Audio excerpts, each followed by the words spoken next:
Welcome to On the Rise podcast. I'm Matt Ricker here today with Maria Tapia. Maria, thank you so much for joining us. Thank you, Matt. Thanks for the invite. Sure. So I appreciate you coming by to campus today for this podcast. And so first off, I'd like to ask you a little bit about your time at Iona and your education. So Sure. how would you categorize it? What was your experience like and where it ultimately led you? Excellent. So first of all, thank you for the invite back to campus. Sure. It's really nice to be in Murphy. I spent a lot of time here. I was a Bachelor of Science in Computer Science major with a minor in math, because that's what would happen when you get a Bachelor of Science. And I really enjoyed my time here at Iona. It was really fantastic. I'm very grateful to the teachers and two teachers in particular, one teacher in particular, Mrs. Bailey, Dr. Bailey. She was fantastic. She actually helped me to get an internship at IBM. So I had her, I guess, as a professor in a few classes, and she told me about this opportunity. And it was a great opportunity because I ended up working for IBM for 35 years. So That's that was, amazing. yeah, no, really, it was life-changing. They changed my life, the Baileys. Mrs. Bailey had Mr. Bailey, who was working at IBM, and he had a couple of friends, and they were managers who would place her students. So it was great. I learned about IBM. It wasn't, a very challenging technical position, but it was my first time in corporate America. So it was a great way of, learning about a company. And after that internship, I decided that's where I wanted to work. It took a little bit to get there, but it was great. So I think back of my time at I can't help but think of that when I think of my time at Iona. It was So I'm sure very walking special. into Murphy Center, it brings back a lot of memories. It does. I spent a lot of time in that lounge preparing for finals, preparing for classes, and so it does bring back a lot of memories. A lot of time in Murphy, Dorley Hall, that lounge Okay. in Dorley Hall. Yeah. So I remember those. Oh, nice. Now, recently you had some meetings with the computer science department, right? Yes, I did. So how did that go, and what sorts of things are you involved with computer science? So I was very honored to be asked to join the alumni board for the computer science team. I have a colleague, Chrissy, who I know from IBM, who also was an Iona graduate. We didn't meet at IBM until, I don't know, I guess only 5 or 7 years ago. And Christy Span is actually an adjunct here at Iona even. So she gave me the introduction, which I thought was really wonderful of her. It was great. I got to meet the professors. I got to meet the fellow board members. We got to hear about what's going on with the department. And Chrissy and I were just talking over the weekend, and our goal is going to be to help find some internships. She was also a recipient of the Baileys, help, and that was just so important to us that's really what we want to do. It's not easy. What the Baileys did was really neat. They had this network that they worked in order to find opportunities. So we were brainstorming a little bit over the weekend between our contacts at IBM, our contacts at other business partners, et cetera. But we really want to see how we can help find some opportunities for our students. So anyone out there who's a graduate, look for me, look for Chrissy. We're looking for internship opportunities for our students. That's great. Now, so you mentioned before that you spent 35 years at IBM. I did. While you were there, you decided to pursue your MBA. Can you tell me a little bit about why you decided to do that and what experience, what kind of experience you had with that? Yeah, that was deliberate. So one of the things that I loved about Iona is that it's a liberal arts school, right? So not only did I take all of my classes in math and computer science, but I also had a class in religion, I had a sociology class, I had a language class, and I took one economics class. That was the only business class I took the whole time I was here. And I was just curious. It was Introduction to Economics. And it was an interesting class. I learned about the demand and supply curve. I was like, okay, that's kind of cool. But didn't, thought I was just going to do computer science. I was a programmer for about 8 years. I really enjoyed that. I was up in Southbury, Connecticut when I got hired by IBM. And I wanted a change. I was looking for something different. I'll tell you a little bit later about exactly how that all turned out. But I ended up going into project management, program management. And I realized that I needed to learn the language of business. I just didn't have the same, I was at a disadvantage, I felt, and I wanted to go into management. I wanted to go up through that path for leadership opportunities. And I really felt like I needed to learn that language. So on a bit of a lark, I told my manager, I said, hey, I think I want to get an MBA. And my manager's like, oh yeah, absolutely. We'll help fund that for you. And I was like, oh my God, really? Okay. So I proceeded. I started looking into schools. I put in an application, and then they approved it. And I was like, oh, wow, I'm doing this. But I was really, really glad that I did, because I learned the language of business. I learned a lot about things that I just hadn't learned before. So it was a great opportunity, and I'm really glad I did it. So if there's someone that is interested in getting their MBA, what advice do you have for them? That's a really good question. So the first thing you're going to have to think about is, do you want an executive MBA program, or do you want the, going to school at night program? Because IBM was paying for my degree, I could not take my foot off the gas. I had to do a really great job in my day job and do the MBA thing. And I had to be really good at it, right? Because they were going to know if I wasn't doing a good job. So I chose to do the night program. So that's your first important question. Which of the programs are you going to pursue? The executive program is really for someone who's looking perhaps to make some networking opportunities, who's going to go a couple of weekends, who's just going to knock it out and focus on that. Wow, that's a lot. It is a lot. At once. And maybe you're changing industries, maybe you're changing, companies, whatever. Right. This becomes your intense focus. I couldn't do that because I was very happy with the company. I was very happy with what I was doing. I just wanted to do other things. So I think that's the first thing, which is, which kind of program do you want to pursue? And then as far as, looking for a program, I really was interested in something that was going to be in New York City, because I felt I was so close to the city. I wanted to take advantage of that. I was working in Westchester. I was working up in North Castle. So NYU happened to have a Westchester program, and then eventually you went into New York City. So I said, oh, wow, this is really neat. I'll get a chance to experience the campus there, but, be able to start and do some of my prereqs, I guess, here in Purchase, here in Westchester. So it was a good fit from a program perspective. I mean, we're so blessed to be in this area. There's so many options, really. Absolutely. And you just have to go. You got to interview them. I went to a couple of events. I went to a couple of different schools.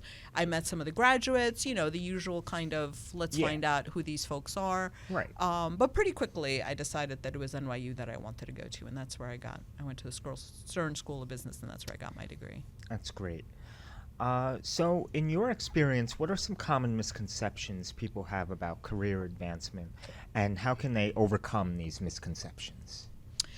So I think something that people worry about when they're in a job, right, is they worry that they have to be perfect, they can't make any mistakes, and that they just have to work, perform, and something magically is going to happen. And that's not really the way it works, right? Yes, it's important to do your best. Yes, it's important to work really hard. Absolutely, because that's what's going to get you noticed. But it's equally important to take risk. And taking risk sounds risky, right? It sounds scary. It's like, oh my gosh, what does that mean? Right. It's important to take risk and have visibility. And at first I used to hate those words. I'm like, well, what is that? Yeah. To me, what I learned is that taking risk doesn't mean that you do something completely out of your comfort zone and just jump into something completely different. No, it means being able to step out of your comfort zone and take on a special project, take on, a position that maybe is not popular, but you feel is the right position, and just be willing to do that. Yeah. So I used to tell people that when I stepped into a new role, I always kept one foot where I was. Like, there was always one foot that I knew something really well, but I was using that other foot to reach into something new. That was comfortable for me. That allowed me to take more risk, and I think that that's important. Yeah, so you had something, to fall back on if need be. Yeah, and that can give you, for me, that gave me the confidence, Yeah. that gave me the base of knowledge. In some cases, it gives you, the respect, I guess, needed as you step into a new role, so people aren't wondering, like, where did this person come from? Right. So it gives you that base. And then once you start doing that, or once you start getting more comfortable with that, I think the visibility piece, which was the other thing that I used to hear, you need to have more visibility, will come along a little more naturally, which is if you're stepping into these different roles, into new roles, people are going to notice. They are going to ask questions. And it will start to happen more naturally, I think, when you do that. And I'm going to add one more point, which is risk can also should be learning something new. One of my early opportunities where we were implementing a security database was we were all learning a new security product. And all of a sudden, I was at the same footing as my peers who had been in the department for many years because we were all learning something new. So it was a great opportunity. Right? I said, yeah, I want to learn this. Yes, I want to work on this project. Why not? Sometimes people will shy away from those things because maybe they're uncomfortable not being an expert. But you have nothing to lose. Everyone's learning at the same time. It's really a low risk. Some people can see that as high risk, but it's really low risk because everybody's learning together. Everybody's figuring it out. Absolutely. And those can be the kinds of things that really help differentiate you. Yeah, and I always tell my students who are in the mentoring program that they should never be afraid to talk to people about their job. And if they want to learn more about their job, just ask them. The worst they could say is no. But I think most would say, sure, like, would you want to pull up a chair and, like, observe me do this, that, and the other thing for a half hour? Like, I think most managers and other, employees in your company would be willing to work with you. First of all, people love talking about themselves, right? Exactly. So yes, of course, if you ask me about my job, yes, absolutely. And I will tell you, one of the things that I regularly did is I used Blue Pages. Blue Pages is the name of IBM's internal employee directory. Okay. And if I needed something and I didn't know how to do something, I went into Blue Pages and I would just start looking for people, and then I would send them messages, right? I'd send them a Slack message. Hey, you are blah, blah, blah. Can you help me? And be like, yeah, or no, you really need to talk to this person. Okay, thank you. And then, people will answer questions. People are always looking to help. If they're not the right person to help you, they will send you to the person. And you shouldn't be afraid of picking up the phone or sending a Slack message or sending an email. People want to help. I agree with you. They're just willing to do that. Yeah. All right, so let's talk about the it factor. You've served in many roles throughout your career with plenty of opportunities to work with all sorts of people. Have you noticed over time a particular it factor that you think helps people stand out in the workplace or get ahead in their careers? Sure. So first of all, I do think there are some basics, right? The whole concept of executive presence, right, and dressing for the job that you want, not the job that you have.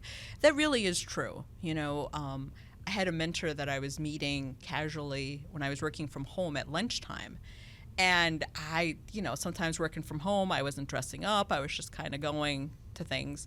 And I was showing up to lunch that way. And she chastised me. She's like, Maria, are you trying to dress for like the job that you want, or what's going on here?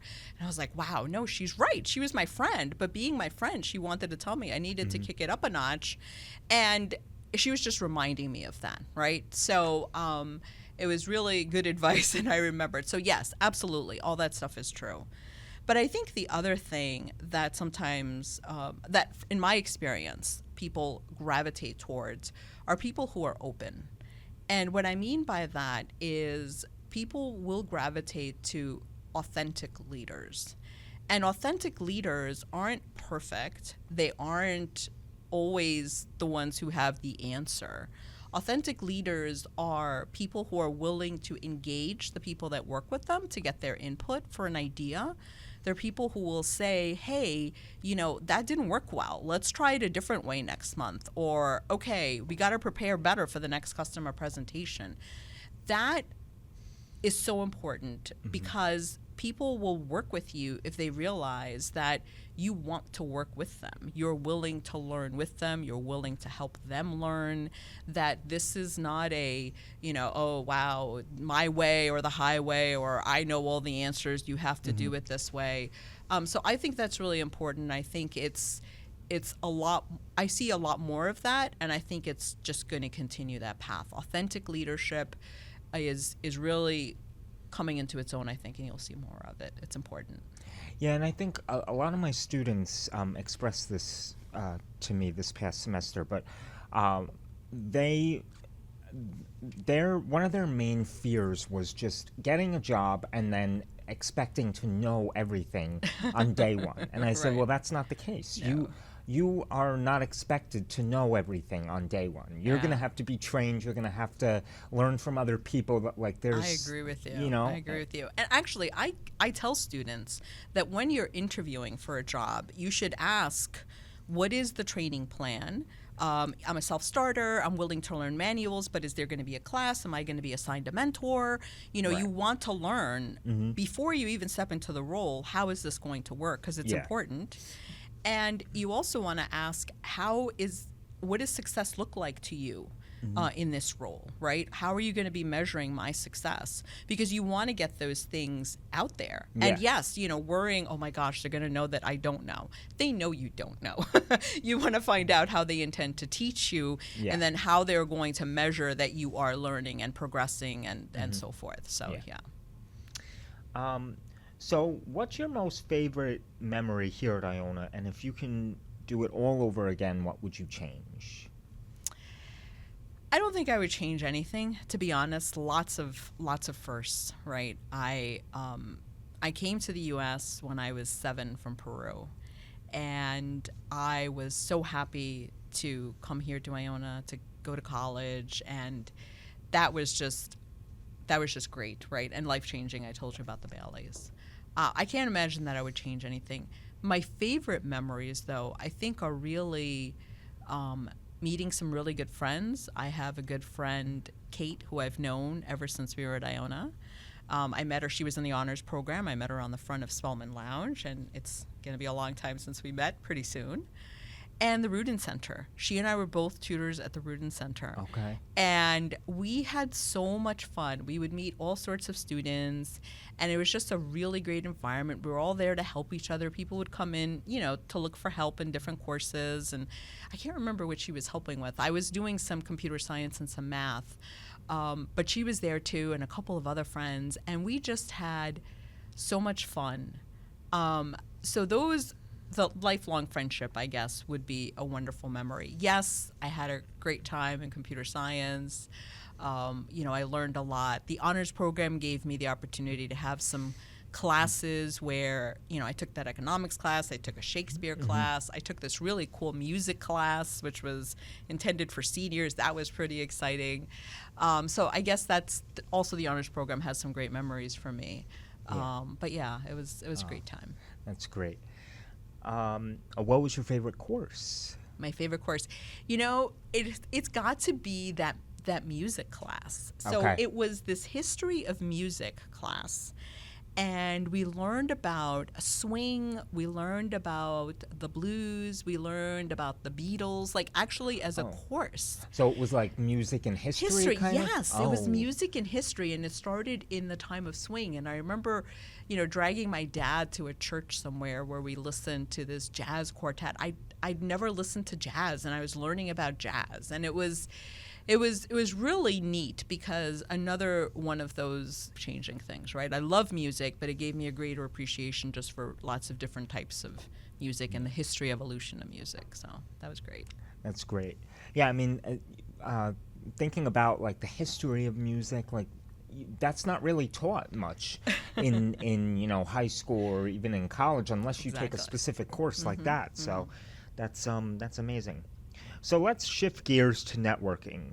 What role does networking play in career advancement, and do you have any tips for effective networking? I know that a lot of students today, they find it very intimidating, which it's true. Yeah. You know, you walk into a room and, there's people that you don't know, and it can be hard to approach people that you don't know and just strike up a conversation. So what would you say? So, two things I wanna cover on that topic. The first thing is, yes, it is intimidating to think that networking is about me talking to people. People forget that networks are also for listening. Right. And I think it's really important to have a network that you are listening to regularly. I worked at IBM for 35 years. It's a huge company. There's no way I could have worked in every division for every manager it was just too big. Right. But I was interested in different parts of the company, and by talking to people who worked there, you can take a pulse, right? Oh, what kind of stuff are they doing? How is success measured? Mm-hmm. What are the managers like? What is the day-to-day work like? Your networks are for you to listen, not just to talk. And sometimes you have to just force yourself to just listen. Mm-hmm. Just when you meet up with a networking contact, and you should meet with them regularly, right? Is just say, hey, what's going on with you? How is that project going? What are you guys doing with that customer? It's so important to listen. So that can be a little less intimidating too for people who are afraid of, I have to say interesting and important things. No, just maybe you start by asking interesting questions or questions that you have, and that will get you comfortable with sharing, because then all of a sudden you feel like you have something to contribute. So that's one tip and one thing. The other thing is networking is invaluable. You want to find your people. I heard that phrase somewhere. You want to find your people. When I started with IBM, I got a job up in Southbury, Connecticut. I was so excited because I was going to move out of the house. My father told me I wouldn't move until I was wearing a wedding dress.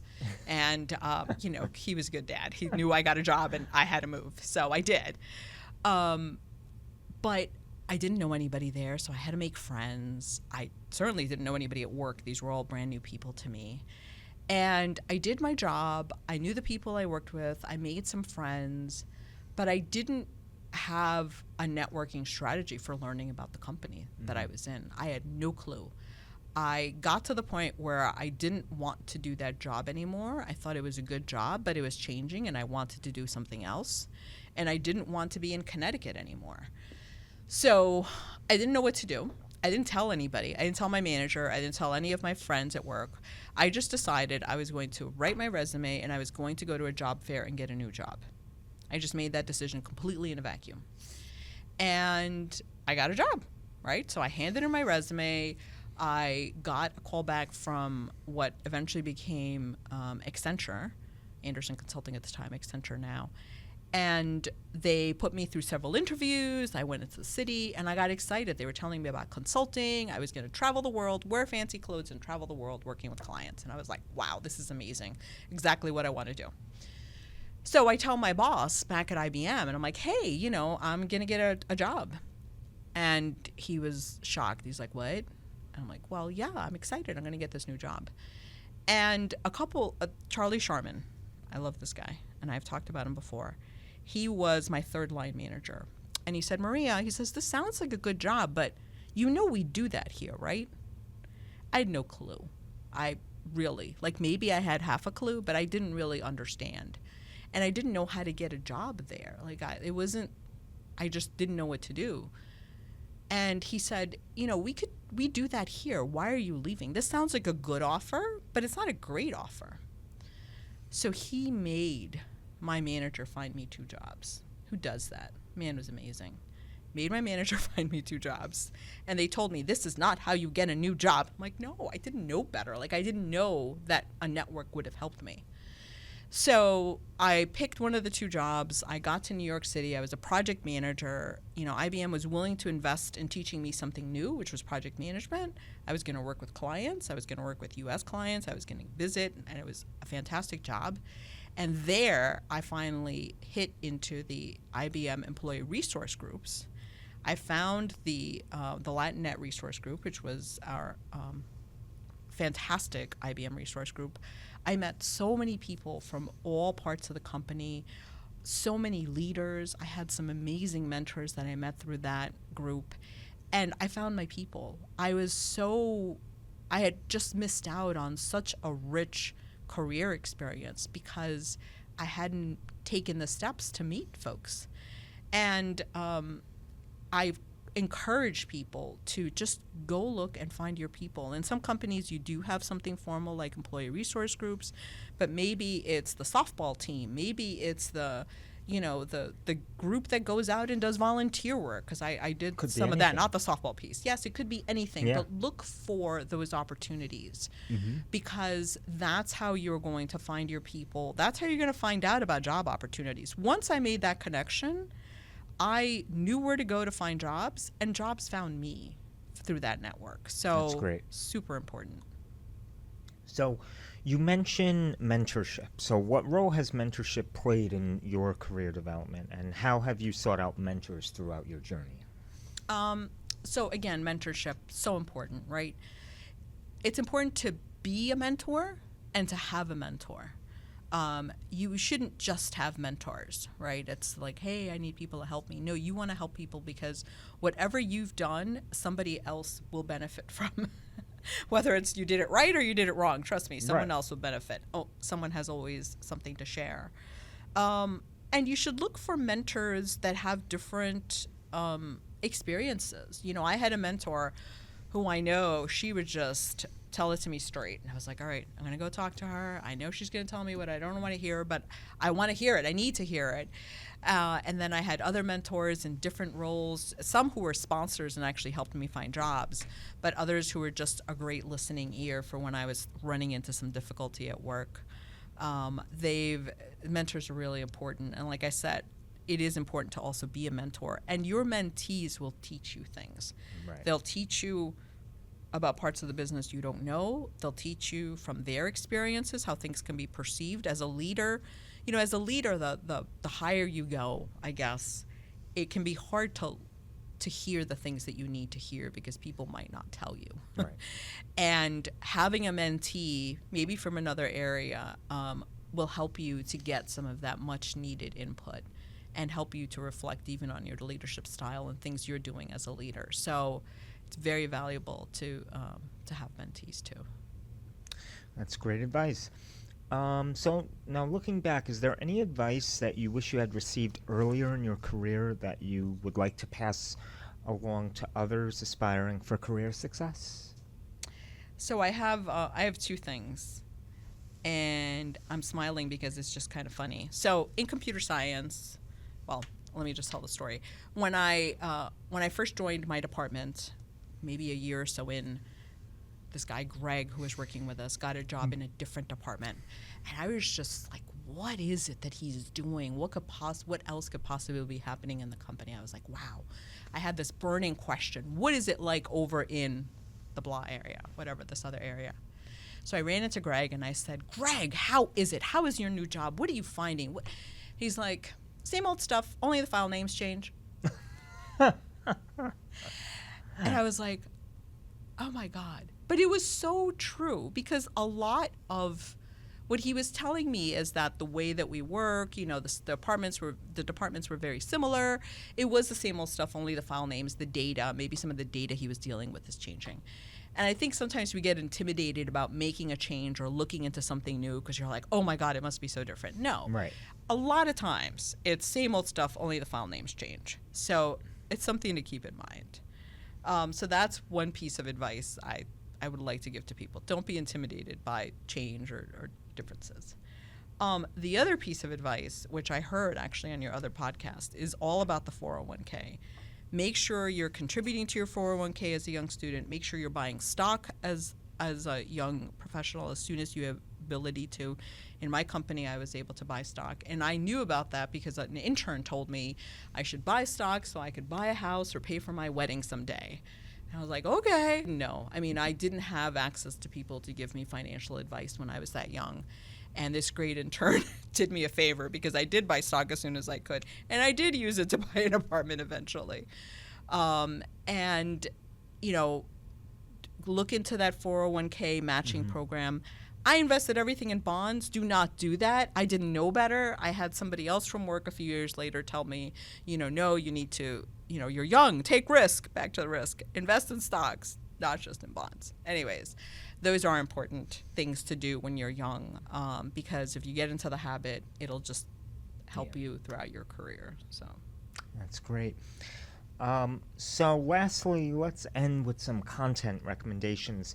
Have there been any books, podcasts, or other content that you found helpful throughout your career journey that you would recommend to our listeners? Sure. So my current one, and I recommend this to a lot of folks, is actually Harvard Business Review.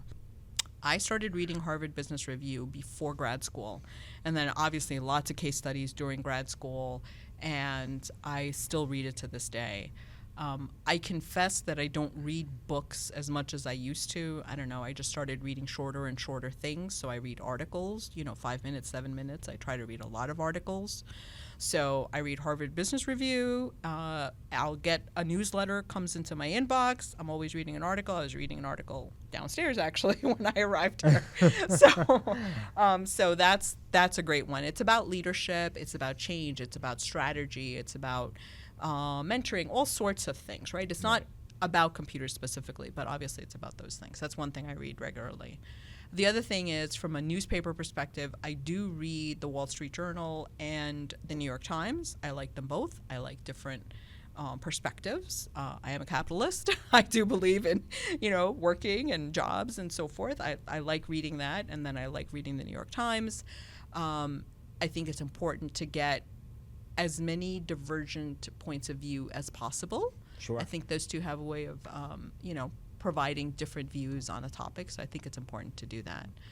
I think those would be it. From a technology standpoint, I like to pay attention to technology articles. I have a couple of services that will send me technology articles, so I do try to read those. I try to stay up on those as well. Okay. Yeah. All right. Well, Maria, thank you very much for joining us today for On the Rise podcast. Thank you, Matt. I had a great time talking to you, and I hope you'll be able to come back again in the future. Absolutely. Thank you, Matt. All right. Well, thank you. And thank you all for listening.